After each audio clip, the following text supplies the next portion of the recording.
السلام علیکم students, welcome to my channel ویژو شور لیکچرس۔ آج میں ڈسکس کروں گی آپ کے ساتھ سوشیولوجی 101 کا لیکچر نمبر 3۔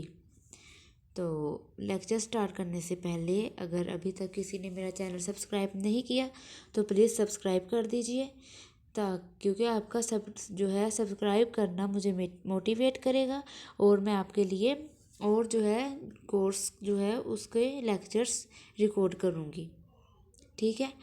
تو اب جلدی سے پھر آپ وہ سبسکرائب کر دیجئے، اور اگر کوئی بھی آپ جو کورس کے یا کسی بکس کے کسی ہینڈ آؤٹس کے آپ کہتے ہیں کہ میں آپ کے لیے لیکچر ریکارڈ کروں، لیسن ریکارڈ کروں، تو آپ بتا دیں، میں کر دوں گی وہ بھی انشاءاللہ۔ تو جناب جلدی سے ہم پہلے اپنا لیسن نمبر 3 ہے وہ اپنی اسکرین پہ کر لیتے ہیں جی۔ لیسن نمبر 3 اوپن ہم نے کر لیا۔ بسم اللہ الرحمن الرحیم۔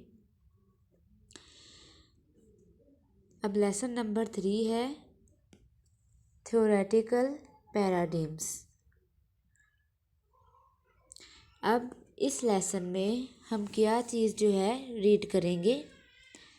نمایاں پیراڈائمز، پھر ساختی فنکشنل پیرامیٹر، اس کے بعد سماجی تنازعات پیرامیٹر، اور اس کے بعد علامتی تعامل پیرامیٹر۔ ہم اس چیز کے بارے میں، ان پوائنٹس کے بارے میں ہم ڈسکس کریں گے اپنے اس لیسن نمبر 3 میں۔ اب تھیوری کیا ہے؟ اب تھیوری ایک بیان ہے کہ جس طرح کے اور کیوں کوئی مخصوص حقائق سے وابستہ ہیں۔ سوشیولوجیکل تھیوری کا کام حقیقی دنیا میں معاشرتی سلوک کی وضاحت کرنا ہے۔ اس کے بعد مثال کے طور پر لوگوں کے کچھ گروہوں میں دوسروں کے مقابلے میں خودکشی کی شرح ہے وہ زیادہ ہے۔ کیوں زیادہ ہے؟ ٹھیک ہے، تو اب تعمیراتی تھیوری میں ماہرین معاشیات کو 2 بنیادی حقائق کا سامنا کرنا پڑتا ہے۔ ہمیں کن امور کا مطالعہ کرنا چاہیے، ہمیں حقائق کو کس طرح جوڑنا چاہیے۔ ماہرین معاشیات ان سوالوں کے جوابات کا انحصار ان کے نظریاتی روڈ میپ یا مثال کے طور پر کرتے ہیں۔ اسے پیراڈائم کہتے ہیں۔ اس کے بعد ہے تمثیل معاشرے کی ایک بنیادی شبیہ ہے۔ ایک نظریاتی نمونہ معاشرے کی ایک بنیادی شبیہ پیش کرتا ہے جو سوچ اور تحقیق کی رہنمائی کرتا ہے۔ اب مثال کے طور پر کیا معاشرے مستحکم رہ سکتے ہیں، اتنے مضبوط رہ سکتے ہیں؟ کیا وہ مسلسل بدلتے رہتے ہیں؟ ٹھیک ہے، یہ کویسچن ہے۔ اب کیا انہیں جو مضبوط مستحکم رکھتا ہے کیا چیز ہے؟ اس کے بعد معاشروں کو ہمیشہ کیا چیز بدلتی ہے؟ اب ہے نمایاں پیراڈائمز، ٹھیک ہے، پیراڈائمز۔ اب سوشیولوجی میں معاشرے کے مختلف نقشوں کی عکاسی کرنے والے 3 بڑے نمونے ہیں۔ اب کون سے ہیں؟ نمبر 1 پہ ہے the structural functional, the social conflict اور دا سمبولک انٹریکشن۔ جی، اب سب سے فرسٹ پہ کیا ہے؟ The structural functional paradigms. اب یہ تعمیری تھیوری کا ایک فریم ورک ہے جو معاشرے کو ایک پیچیدہ نظام کے طور پر دیکھتا ہے جس کے حصے یکجہتی اور استحکام کو فروغ دینے کے لیے مل کر کام کرتے ہیں۔ تمثیل اس نظریے پر مبنی ہے کہ ہماری زندگی معاشرتی ڈھانچے یعنی معاشرتی طرز عمل کے نسبتاً مستحکم نمونوں سے رہنمائی کرتی ہے۔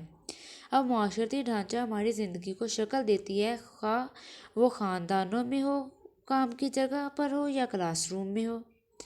اب سیکنڈ پر ہے معاشرتی ڈھانچے کو ان کے معاشرتی افعال کے لحاظ سے سمجھا جا سکتا ہے یا مجموعی طور پر معاشرے کے آپریشن کے نتائج۔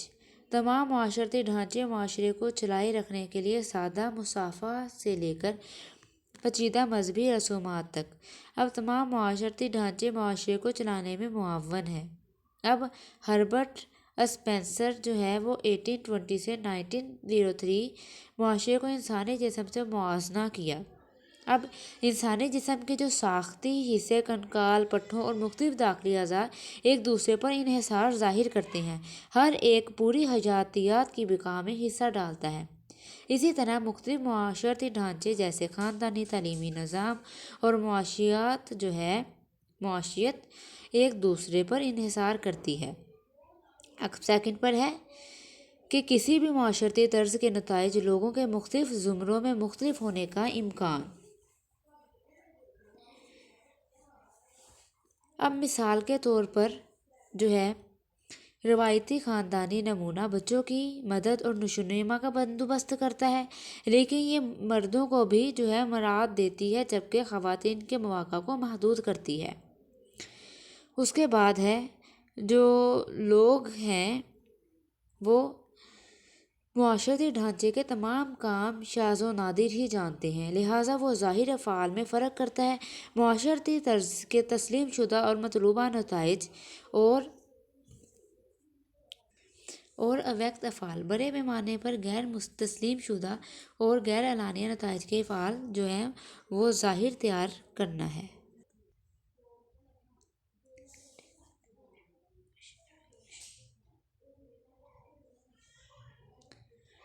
اب ہے کریٹیکل ایوولوشن، تنقیدی تشخیص۔ اب جو خصوصیات، ساخت، مقاصد، پیرامیٹر منظم، مستحکم اور قابل فہم طور پر معاشرے کے اس نقطہ نظر بے مقصد ہے، مقصد یہ معلوم کرنا ہے کہ معاشرے کو کس چیز نے ٹکرایا ہے۔ ہم یہ کیسے فرض کر سکتے ہیں کہ معاشرے کا ایک فطری حکم ہے؟ اگر یہ قدرتی ہے تو پھر مختلف مقامات پر لوگوں کے معاشرتی انداز میں کوئی تغیر نہیں ہونا چاہیے اور وقت گزرنے کے ساتھ کوئی تبدیلی نہیں ہونی چاہیے۔ معاشرے میں موجود عدم مساوات کے بارے میں کیا تناؤ اور تنازعات پیدا کرتے ہیں؟ نقطہ نظر قدامت پسند ہیں۔ ٹھیک ہے، اس کے بعد ہے دا سوشل کانفلکٹ پیرامیٹر۔ تو اسٹوڈنٹس آپ یہ لیکچر لینے کے بعد اپنے ہینڈ آؤٹ کو بھی ضرور ریڈ کر لیجئے گا، تاکہ جو ہے آپ کے جو کنسیپٹس کلیئر ہو جائیں۔ اور میں نے آپ کو پہلے بھی بتایا تھا کہ یہ جو آپ کا کورس ہے یہ بہت انٹرسٹنگ ہے اور یہ کنسیپچول ہے۔ اگر آپ اچھے سے سمجھیں گے پھر ہی جو ہے آپ اس کا آنسر دے سکیں گے ایزیلی۔ اس کے بعد ہے سماجی تنازعات کا پیرامیٹر۔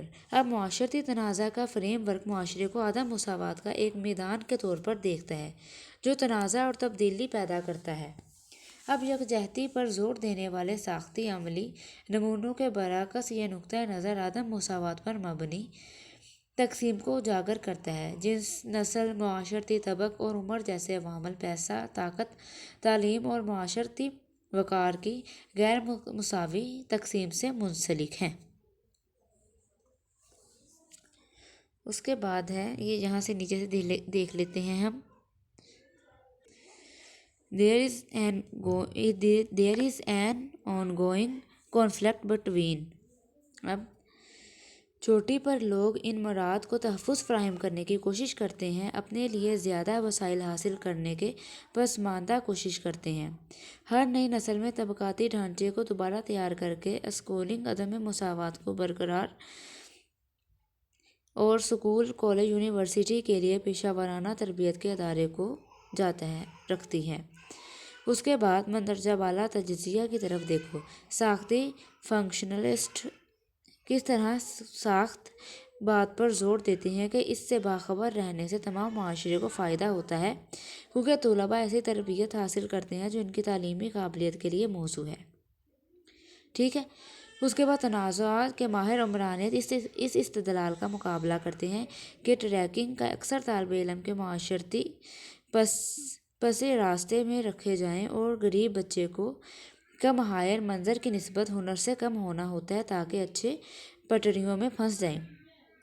اب ہم اس کے کریٹیکل ایوولوشن دیکھ لیتے ہیں۔ اس میں کیا ہے کہ تنقیدی تشخیص۔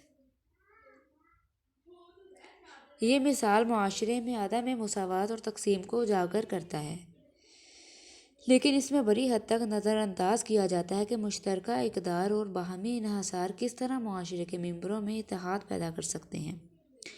اب بہت حد تک اس مثال کے سیاسی مقاصد ہیں، لہذا یہ اعتراض کا دعویٰ نہیں کر سکتا کہ تنازعات کے نظریات کا مقابلہ ہے کہ تمام طریقوں کے سیاسی نتائج ہیں۔ اس کے بعد ہے دا سمبولک انٹریکشن پیراڈائمز، علامات باہمی تعامل کا نمونہ۔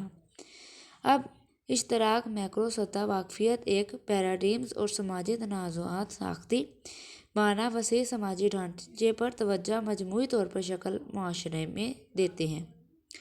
اب علامتی بات چیت کا جو نمونہ ایک مائکرو لیول واقفیت مہیا کرتا ہے، جس کا مطلب ہے مخصوص صورتحال میں معاشرتی تعامل پر ایک توجہ مرکوز۔ تو ٹھیک ہے، اب اس میں سے آپ کو یہ کویسچن آ سکتا ہے کہ تھیوری کیا ہے اور پیراڈائمز کیا ہے۔ ٹھیک ہے، تو آپ جب یہ اپنا لیکچر اچھے سے لیں گے اور جو ہے ہینڈ آؤٹس ریڈ کریں گے تو پھر آپ کو اچھے سے سمجھ آ جائے گی۔ اس کے بعد ہے اب علامتی تعامل پیرا افراد کے روزمرہ تعاملات کی مصنوعات کے طور پر معاشرے کو دیکھتا ہے۔ اب سوسائٹی مشترکہ حقیقت کے مترادف ہے جسے لوگ ایک دوسرے کے ساتھ تعامل کرتے وقت تعمیر کرتے ہیں۔ انسان وہ مخلوق ہیں جو علامتوں کی دنیا میں رہتی ہیں، جو ہر چیز کو معنی میں شامل کرتی ہے، حقیقت مادی یا غیر مادی کے ساتھ منسلک ہے۔ ٹھیک ہے، یہ جو آپ کے ایرو کے نشان ہیں یہ امپورٹنٹ جو ہے آپ کے انہوں نے دیے ہیں پوائنٹس، تو ان کو غور سے ذرا سنیں۔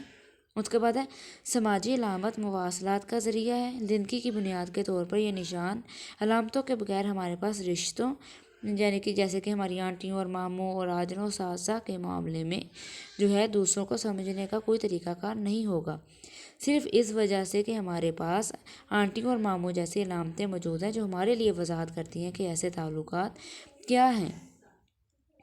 اس کے بعد یہاں سے دیکھ لیں وی ڈیفائن اوور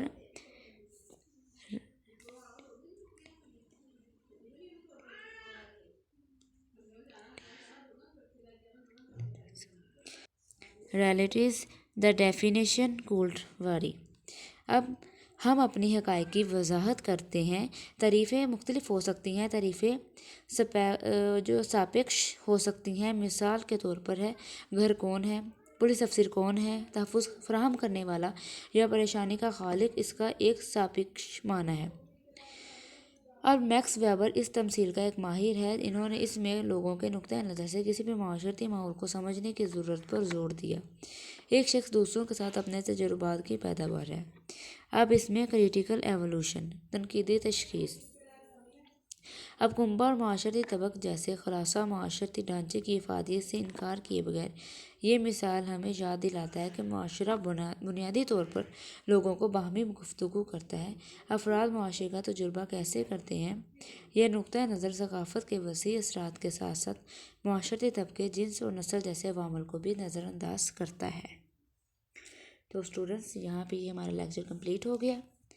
تو آپ اپنا لیکچر لینے کے بعد ہینڈ آؤٹ بھی ضرور ریڈ کر لیں، تو تاکہ آپ کے جو کنسیپٹس ہیں کلیئر ہو جائیں۔